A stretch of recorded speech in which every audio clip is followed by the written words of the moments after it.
Morning, Your Honors. As you've already mentioned, my name is Ricardo Sanchez, and I'm here denying, to appeal the denial of my amended motion to vacate because my motion was timely and presented colorable entitlement for relief. I'm relying in the case of Lau, which holds that a motion is timely as long as it doesn't raise any additional grounds for relief. My amended motion raised the same grounds for relief, fraud upon the court to cure their lack of standing. Both motions seek relief under 1.540B3, and both motions allege fraud upon the court. The amended motion specifically alleges that the plaintiff misrepresented to the court that they were in possession of the original note when they were not.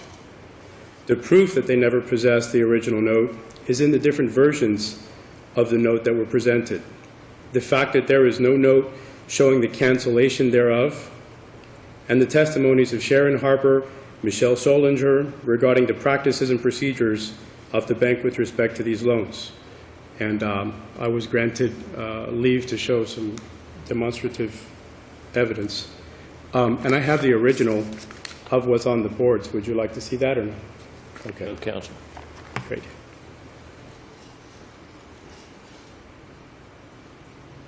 First, we have the mortgage that was attached to the complaint. And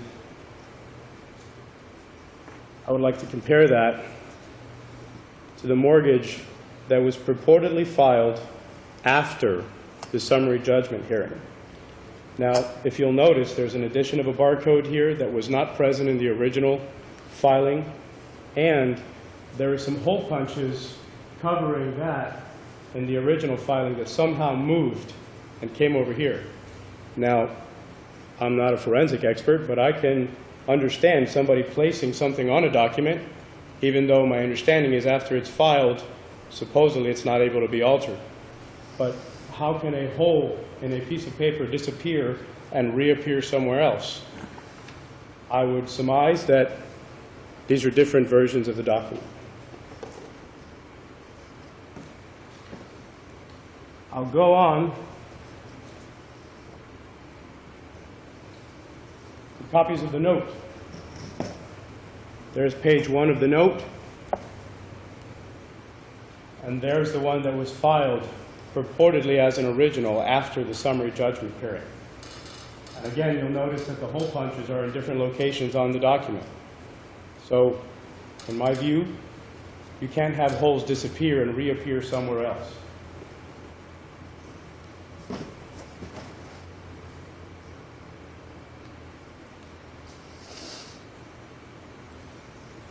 Page 2 of the note, the one filed with the complaint, and the one purportedly filed after summary judgment. Again, the hole punches are in different locations.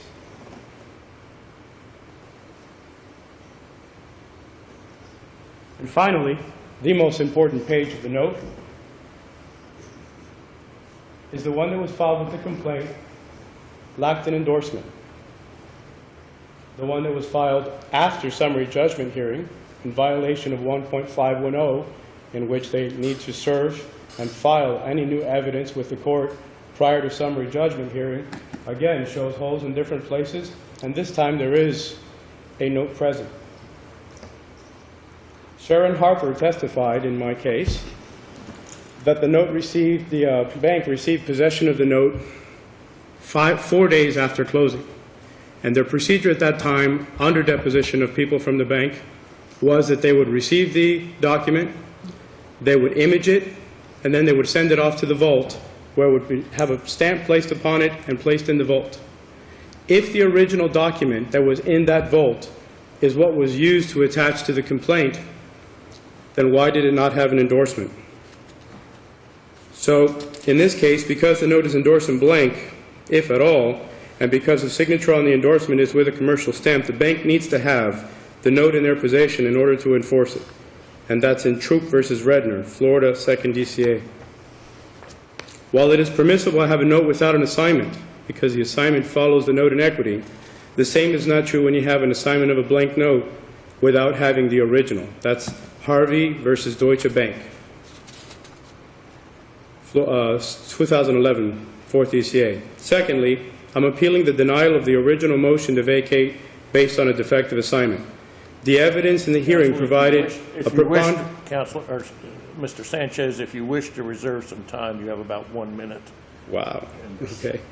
No problem. I'll speed up. 1 minute. The evidence in the hearing provided preponderance of evidence that the assignment was effective. The proof was introduced through the testimony of my expert witness, Andrew Venezia, that the assignment was defective because it showed MERS as the assignor instead of the nominee. And Your Honorable Judge Rothenberg, I remember yesterday, was questioning the verbiage of a contract for a malpractice case about being safe kept. So the word nominee can never have the same meaning as the word assignor. Those two are completely different, and that was not there. And I even have an affidavit from the notary that was purportedly there when this assignment got executed, stating that she has no records of this ever occurring. I was not introduced in the circuit because I didn't have that at that time, but that's just the way it is. Finally, I'm appealing the affirmation of the summary judgment. It's improper where the affidavits are missing. For example, the affidavit of reasonable attorney's fees was not executed until the day of the hearing in Hillsborough County, then filed 7 days, I believe it was 7 days later. Copy of the original note was not present at the summary judgment hearing or served prior. And in the case of Servideo, the court held that error in granting final summary judgment of foreclosure where appellee failed to file with the court a copy of the original note and mortgage prior to the entry of judgment. Counsel, thank you. Or Mr. Sanchez, thank you. Do I take these down now? Yes, please. Thank you very much.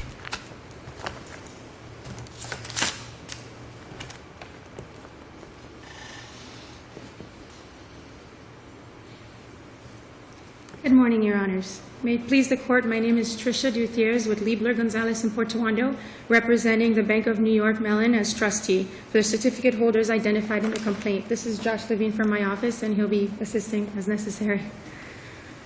There is no error or injustice for this Court to redress with regard to the trial court orders denying appellant's verified motions to vacate the final judgment for absence of subject matter jurisdiction, and his second motion, which he called an amended motion, yet was filed over 2 years after the final judgment. It is well established that a Rule 1.540 motion is not a substitute for a direct appeal, much less for timely preservation of error in the underlying action itself. Thus, appellant is not entitled to a plain review or a direct review of the final judgment. The issue before the court is whether the trial court erred in denying borrowers' post-judgment motions to vacate the summary judgment. Keep in mind that a direct review of the foreclosure judgment is not before this court today. In his brief, appellant goes back and forth on the proper standard of review before this court. As we are here only on a motion for relief from judgment, the only standard of review before this court is an abuse of discretion. Not de novo, because we are not here on the interpretation of a rule or any of the other arguments made about this court's jurisdiction. I can discuss the facts if the court would like, or I can... You have full 10 minutes. If you need it. No, well, the only thing I would like to mention as far as the facts is concerned was that Mr. Sanchez was served with a copy of the note. As a matter of fact, it seems like he's the last person who saw it because it was in the clerk file and then disappeared after he didn't see it, I guess, after he requested the record for a second time from the clerk. We filed a notice with this court that the clerk actually gave us, or the trial court gave us an affidavit saying that the note was in fact filed and it was in the record, but it disappeared. And as a matter of fact, there's a new administrative order asking counsel not to file notes anymore. And I would also like to object to the statements about the notary, which is not before this court as it was not presented to the trial court. With regard to the verified amended motion to vacate, it was properly denied. because it was over 2 years after the final judgment. It was untimely, and with the 1-year limitation, as with other jurisdictional limits, it cannot be extended for any reason. In addition, the amended motion did not relate back, as it was on completely different grounds. The first motion dealt with subject matter jurisdiction, and it discussed the assignment of mortgage. The second motion dealt with a completely different argument regarding standing. If the court finds that procedurally the second motion is not barred, time barred, then on the merits, Mr. Sanchez did not demonstrate a callable claim for relief. A final judgment may only be set aside on the limited grounds articulated in 1.540. Included in those grounds are newly discovered evidence and fraud. However, it has to be a callable claim, and he did not make one. The issue of the assignment of mortgage is irrelevant, as the second district as he cited in Troop and also in Riggs, an assignment of mortgage is not necessary when we're talking about standing to enforce a note. And so, counsel, you seek affirmance. I'm sorry. You seek affirmance. Yes, I do. Seek affirmance. Thank you. Mr. Sanchez, you have 2 minutes. Thank you, Your Honor. The motion for extension was treated as an answer and ignored by appellee. This is one of the things they allege in their brief. I have 4 fax confirmations of that motion for extension initially being served upon the plaintiff at that time, and a UPS delivery as well. The summary judgment version of the note was not properly served, and there is no record of that in the record. The affidavit of attorney's fees somehow was executed in Hillsborough County the morning of my 8:30 hearing and then filed 6 days later. The 2 versions of the notes defy the laws of physics. I can see how something can be placed on a document, but not where holes disappear and reappear somewhere else. And the non-existence of the original note. This is the first time I've been in any proceeding since this started where the file is actually present. In both of the prior hearings, the file was never in the court, even though I requested the file 3 days prior to the last hearing. And I just want my day in court. I want to be able to have a judge look at the evidence and determine whether somebody is holding a blank check of mine. Because since it's endorsed, supposedly, it's like a blank check. It's like me having written a $700,000 check to pay back a loan, and it's somewhere in the open stream of commerce. How can I be sure that someone else is not going to claim against my note because it's in the open stream of commerce with a check written in blank? As we know, the assignment follows the mortgage in equity. And as Judge Shepard very well articulated in the Rogers case, there was no testimony from anybody except this one person at the bank that had never seen the note, had never inspected the note, which is the same in my case if you review the transcript. As for the banks... Thank you, Mr. Sanchez, you've used your time. Thank you. Thank you. I think the motion should, the ruling should be reversed and remanded. Thank you very much for your time. Thank you, Mr.